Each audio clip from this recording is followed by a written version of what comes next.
Alright, so the 50s Les Paul is gone with the twin dimebuckers. As a kid playing guitars, I always had EMG pickups. Over the time, I outgrew them, I guess. I thought I didn't like them anymore. Had headphones set for a while. The output was still really high for me, and I went to a passive pickup, like a high output passive, and I still couldn't find the sound that I actually liked, that I was used to, accustomed with, growing up playing guitar, that I actually like to, be annoying my parents and shit in my bedroom. And so here we have Zakk Wylde Audio, Schecter, Les Paul wannabe, the Odin Grail.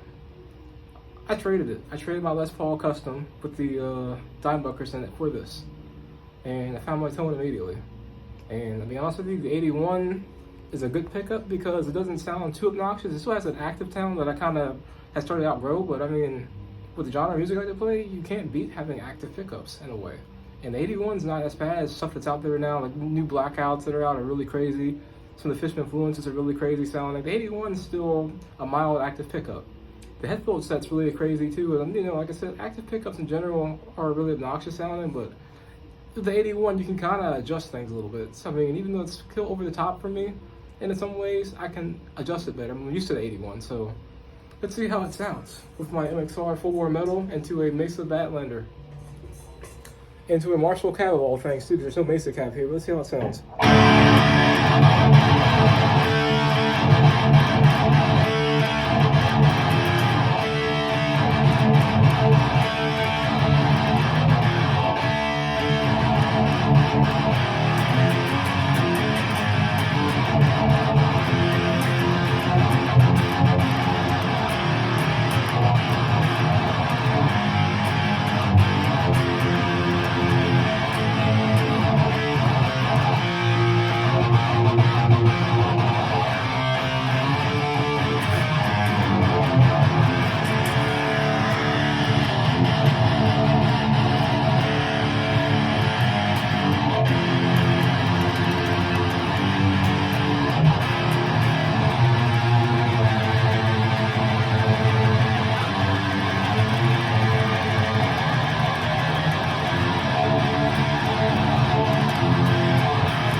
this thing. I always wanted a Zach Wylde Les Paul, but he left Gibson, and with recent news with them firing the guy that created Mesa, and along with other things he's doing with cease and desist, I can understand why people want to leave Gibson.